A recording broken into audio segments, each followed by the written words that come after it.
안타깝게도 여러분, 우리의 인생은 근심하면서 살아가는 삶입니다. 우리 중에 근심 없는 사람, 걱정 없는 사람이 단 한 사람이라도 있을까요? 없지요. 단 한 사람도 그저 평안하게만 인생을 살아가는 사람은 없습니다. 그런데 여러분, 우리가 이렇게 근심하게 되는 그 이유와 까닭은 과연 어디에 있을까요? 과연 우리의 근심은 어디에서 오는 걸까요? 내 인생에 돈이 정말 조금만 더 있으면 좋겠는데 그것이 부족해서 혹시 근심하고 계십니까? 물론 많이 부족한 분들도 계시겠지요. 인생살이는 역시 힘과 권력인데 그러지 못해서 근심하고 있는 분이 계십니까? 건강이 좋지 못해서, 혹 다른 사람들과의 관계에 문제가 있어서 근심하고 계십니까? 아니면 자녀들 문제도 있을 수 있겠지요. 취업 문제, 또 결혼 문제 때문에 근심하는 분들도 있을 것입니다. 우리는 보통 근심하는 이유를 이렇게 주로 세상적인 부족함, 세상적인 문제 속에서 찾곤 하는데요. 하지만 여러분, 정말 의외의 사실은 돈도 많고 권력도 있고 건강도 좋고 자녀들도 잘 장성하고 좋은 직장을 갖고 멀쩡한 가정을 꾸려가고 있는 사람들 역시도 하나같이 예외 없이 근심하며 살아가고 있다는 사실입니다. 여러분, 우리나라에서 가장 부자가 누굴까요? 2023년 현재 대한민국 제일 부자는 여러분이 흔히 생각하시는 그분 아닐 것 같아요. 1위는 MBK 파트너스의 김병주 회장입니다. 17조를 가지고 있어요. 그럼 2위는 누굴까요? 우리가 흔히 알고 있는 그분일 거예요. 삼성전자 이재용 회장은 10조 5천억을 가지고 있습니다. 그야말로 천문학적인 액수지요. 재벌 중에서도 정말 상재벌이에요. 그런데 여러분, 그럼 이렇게 돈이 많은데 이 사람들에게는 과연 근심이 있을까요? 없을까요? 우리나라 최고 권력자는 윤석열 대통령입니다. 이 대통령 한마디에 온 나라가 좌지우지되지요. 아주 막강한 힘을 행사할 수가 있습니다. 그럼 여러분, 절대 권력을 가진 윤석열 대통령에게 근심이 있을까요?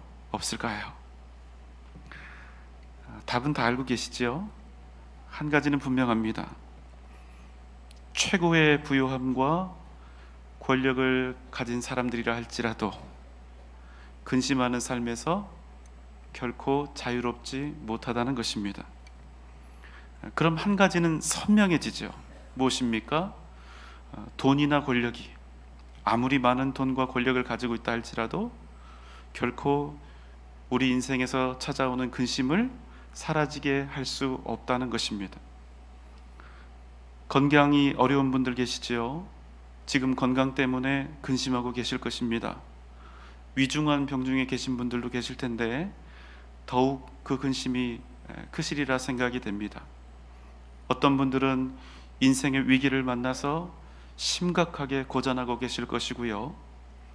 그러나 여러분, 오해하지 말고 들으시면 좋겠습니다. 너무나 안타까운 사실이지만 우리가 건강하게 되고 내 인생의 모든 어려운 문제들이 완벽하게 다 해결된다 할지라도 우리 인생에서 근심과 염려, 두려움과 걱정은 절대로 우리를 떠나지 않는다는 사실입니다. 무슨 말씀입니까? 우리의 근심은 단순히 우리가 인생길에서 만나게 되는 가난과 질병, 어려움과 고난 때문이 아니라 전혀 다른 진짜 이유가 있다는 사실입니다. 좀 나아가 생각하면 이게 무슨 뜻이냐면요, 우리가 진정 평안과 자유를 얻기 원한다면 우리의 기도는 결단코 이 세상에서 무엇을 더 얻게 해달라거나 어떤 문제를 해결해 달라는 이런 세속적인 간구에 그쳐서는 안 된다는 것입니다. 왜요? 우리 눈에 보이는 세상 문제가 아무리 완벽하게 해결된다 할지라도, 아무리 돈과 명예가 우리에게 넘치도록 주어진다 할지라도, 우리로 근심하게 하는 그 본질적인 문제가 해결되지 않는다면 우리는 결코 참된 자유와 평안을 누릴 수가 없기 때문입니다. 여러분 혹시 근심하는 분 계십니까? 여러분의 그 근심은 지금 어디에서 오고 있습니까? 오늘 우리가 함께 나눌 말씀은 근심에 관한 이야기입니다. 주님에게는 12명의 제자들이 있었습니다. 그들은 무려 3년간 주님을 따랐고 예수님을 자신들의 랍비, 위대한 스승으로 여겼습니다. 그들은 주님께서 외치는 말씀을 들었고 주님께서 행하시는 그 놀라운 기적들을 직접 자신들의 눈으로 보았습니다. 그래서 그들은 꿈을 꾸었습니다. 어떤 꿈입니까?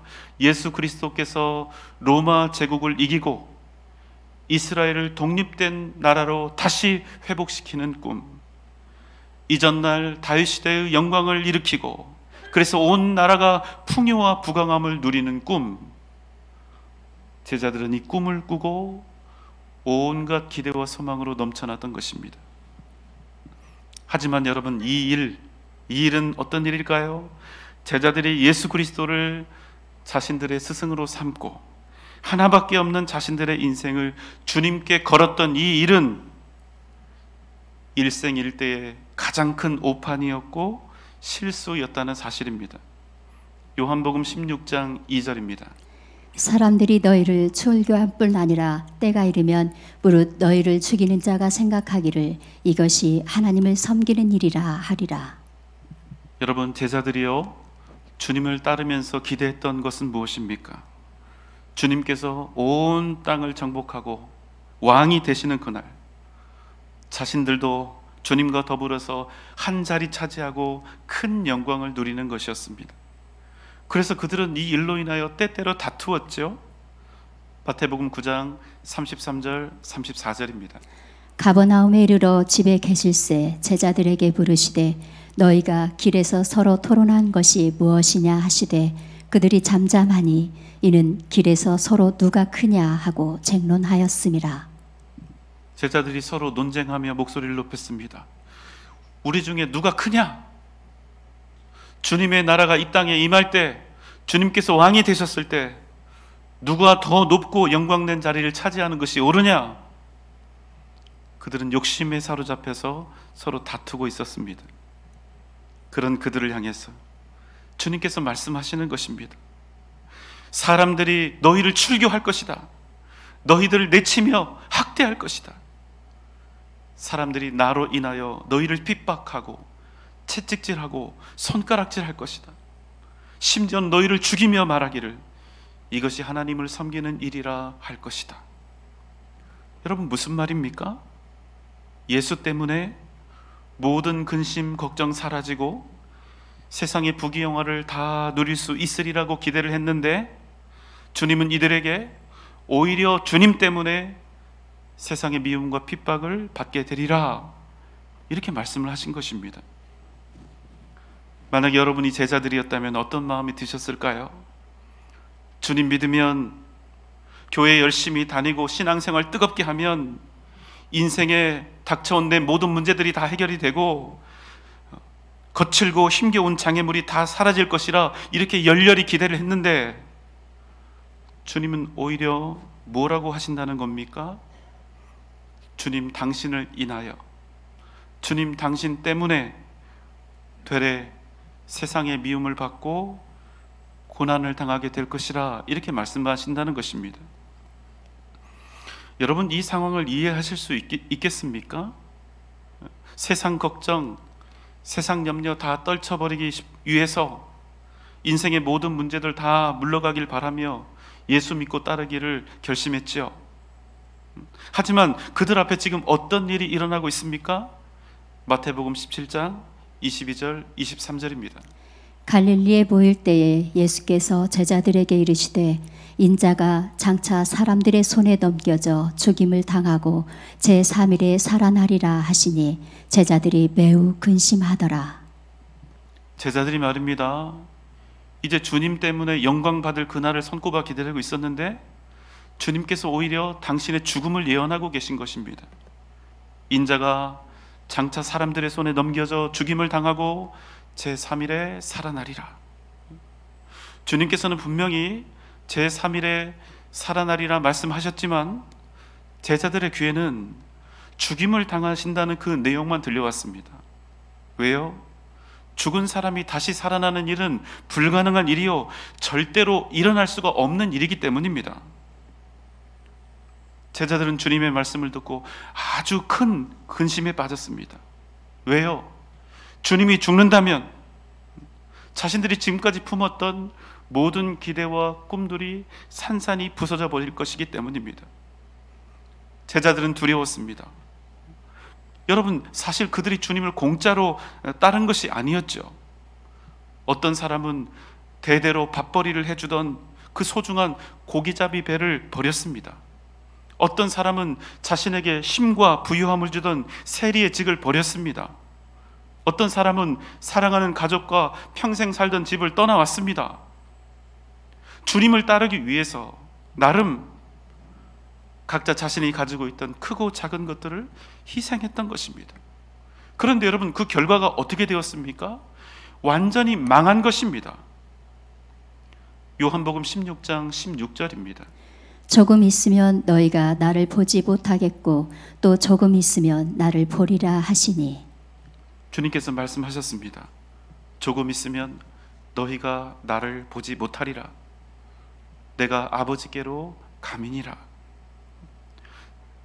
주님의 이 말씀을 듣고 제자들은 더욱 근심하며 수군거렸습니다. 주님께 묻고 싶었습니다. 주님, 이게 도대체 뭐 하는 짓입니까? 마치 세상 모든 근심 걱정, 모든 문제들 다 해결해 줄 것처럼 그렇게 해놓고 우리 이스라엘을 로마로부터 해방하여 영광스럽고 풍요로운 나라를 만들어 줄 것처럼 해놓고서 이제 와서 죽겠다니요, 이제 와서 너희들이 보지 못하는 그곳 아버지께로 돌아가겠다니요. 주님, 이게 무슨 말도 안 되는 소리입니까? 요한복음 16장 20절입니다. 내가 진실로 진실로 너희에게 이르노니 너희는 곡하고 애통하겠으나 세상은 기뻐하리라. 너희는 근심하겠으나 너희 근심이 도리어 기쁨이 되리라. 주님께서는 제자들의 두려움과 근심을 아셨습니다. 그리고 말씀하셨습니다. 내가 진실로 진실로 너희에게 이르노니 너희는 곡하고 애통하겠으나 세상은 기뻐하리라. 너희는 근심하겠으나 너희의 근심이 도리어 기쁨이 되리라. 여러분 어떻습니까? 이 말씀이 좀 쉽게 이해가 되십니까? 솔직히 제가 목사니까 그런가 보다 하죠. 도무지 무슨 말씀인지 이해하기가 쉽지 않습니다. 여러분 왜 그럴까요? 여러분 어떻게 곡하는 일과 애통함이 승리가 될 수 있고, 어떻게 죽음이 생명이 될 수 있고, 어떻게 근심이 기쁨이 될 수 있단 말입니까? 주님께서 군병들에게 잡히셨습니다. 억울한 재판을 받으셨고 십자가에 달리셨습니다. 그리고 끝내 죽임을 당하셨습니다. 여러분, 사탄이 승리한 것입니다. 세상을 구원하시기 위해 이 땅에 오신 하나님의 아들 예수 그리스도에게 온 세상의 죄를 다 뒤집어 씌우고 그에게 사형 선고를 내리고 십자가의 형틀에서 저주스러운 죽음에 이르도록 한 것입니다. 애석하게도 십자가는 사탄이 완벽한 승리를 거둔 역사적인 사건이었습니다. 이에 제자들은 근심했습니다. 두려워했습니다. 그래서 주님을 배신했습니다. 도망쳤습니다. 주님을 버렸습니다. 그들은 곡소리를 내며 애통해했습니다. 하지만 세상은 어떠했습니까? 기뻐한 것입니다. 로마의 압제로부터 자신들을 해방시킬 메시아로 기대했는데 무력한 모습으로 체포되어서 십자가에 달려 죽는 그 모습을 보니 오히려 배신감이 들었던 것입니다. 그래서 마치 원수를 처단한 것처럼 사람들이 기뻐했던 것입니다. 사랑하는 여러분, 그러나 주님의 죽으심은 패배가 아니라 오히려 완전한 승리였다는 사실입니다. 죄인인 우리를 대신하여 십자가의 제물로 죽으셨으나 사흘 만에 어둠의 권세를 이기고 다시 살아나신 것입니다. 제자들은 극심한 두려움과 슬픔에 쌓여 있었습니다. 그래서 그들은 패배자였고 실패자였습니다. 그러나 주님께서 죄와 사망의 권세를 이기고 부활하심으로 그들의 근심과 슬픔을 기쁨과 승리로 바꾸신 것입니다. 우리 주님께서 부활하심으로 이 세상 모든 근심의 본질이며 근원인 죄와 사망의 권세를 깨뜨리신 것입니다. 제가 24년 이렇게 목사로 사는 동안 어려운 장례를 이렇게 몇 차례 치른 적이 있습니다. 그 중에서도 제가 기억에 많이 남는 가슴 아픈 장례가 있었는데요. 지금으로부터 약 15년 전의 일이니까 제가 35쯤 되었을 때입니다. 이 젊은 목사에게는 참 감당하기 어려운 장례였습니다. 24살짜리 예쁜 청년 자매가 있었는데 공부를 열심히 했어요. 아침에 보니까 독서실 책상에 그대로 엎드린 채 잠을 자고 있는 겁니다. 친구가 아침에 깨우느라고 이 자매를 흔들었습니다. 그런데 일어나지 못하고 몸이 그대로 축 처지는 것입니다. 그렇게 이 자매가 세상을 떠났습니다. 10,000명쯤 되는 큰 교회였으니까 장례가 나도 아무도 도와주지 않습니다. 목사가 젊어도 도와주지 않아요. 어려도 도와주지 않아요. 담당하고 있는 교구 목사가 다 책임져야 합니다. 위로 예배, 입관 예배, 천국 환송 예배, 화장 예배, 봉안 예배까지. 여러분, 이런 장례를 만나면 아무리 목사라도 할 말이 없습니다. 위로할 말도 없고 전할 말씀도 마땅치가 않습니다. 그 모든 순서와 예배들이 얼마나 슬프고 가슴 아프고 괴로웠는지 모릅니다. 그 모든 시간들이 저에게는 말로는 도저히 표현할 수 없는 근심이었으며 고통이었습니다. 마지막 예배를 드립니다. 이제 화장을 마친 자매의 남은 흔적과도 완전히 이별해야 합니다. 하지만 젊은 목사는 여전히 할 말이 없습니다. 그래서 찬송을 부릅니다. 나 같은 죄인 살리신 주 은혜 놀라와 잃었던 생명 찾았고 광명을 얻었네. 이제껏 내가 산 것도 주님의 은혜라. 또 나를 장차 본향에 인도해 주시리. 거기서 우리 영원히 주님의 은혜로 해처럼 밝게 살면서 주 찬양하리라. 두 눈이 퉁퉁 붓도록 찬송을 불렀습니다. 한 번 부르고, 두 번 부르고, 세 번 부르고, 나 같은 죄인 살리신 이 찬송을 계속 불렀습니다. 세상에 존재하는 그 어떤 위로의 말도, 그 어떤 값진 선물도 그 부모의 슬픔과 근심을 덜어줄 수 없었을 것입니다. 그래서 우리는 다 함께 찬송했습니다. 아무것도 할 수 없어서 우리는 찬송했습니다.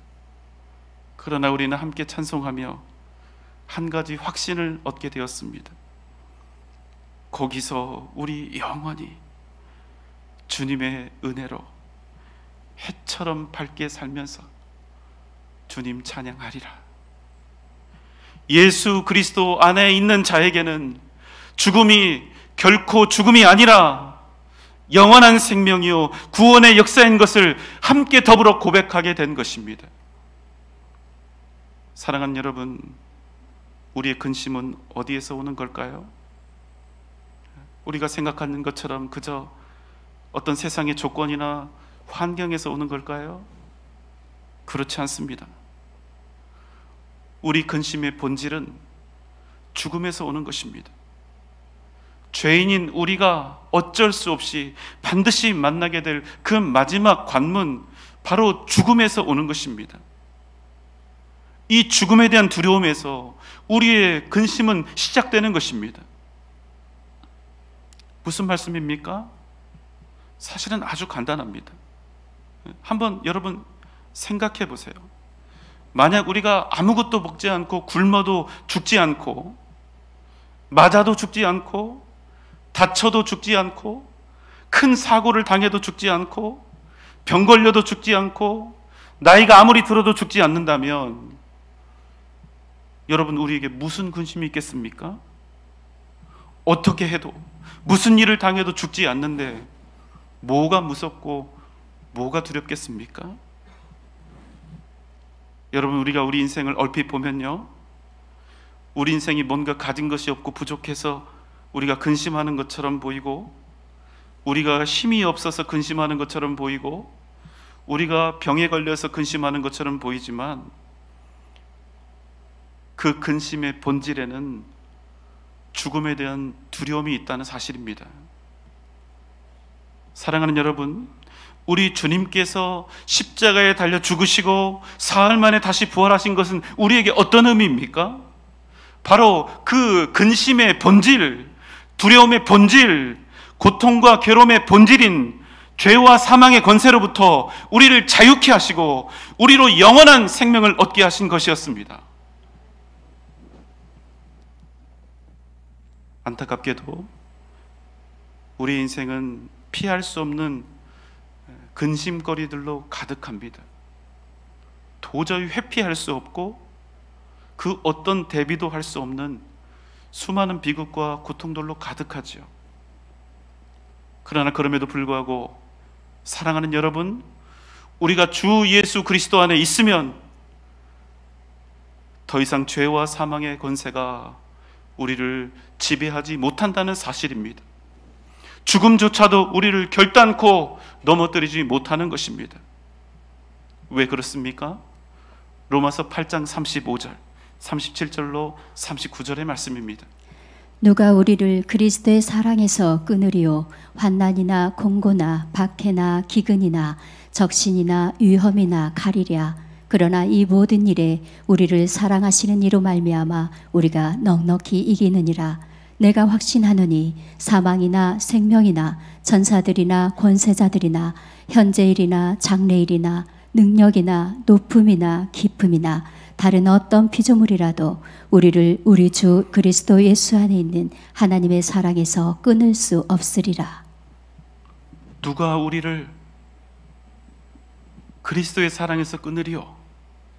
환난이나 곤고나 현재일이나 장래일이나 사망이나 생명이나 다른 그 어떤 피조물이라 할지라도 우리를 우리 주 예수 그리스도 안에 있는 하나님의 사랑에서 끊을 수 없으리라.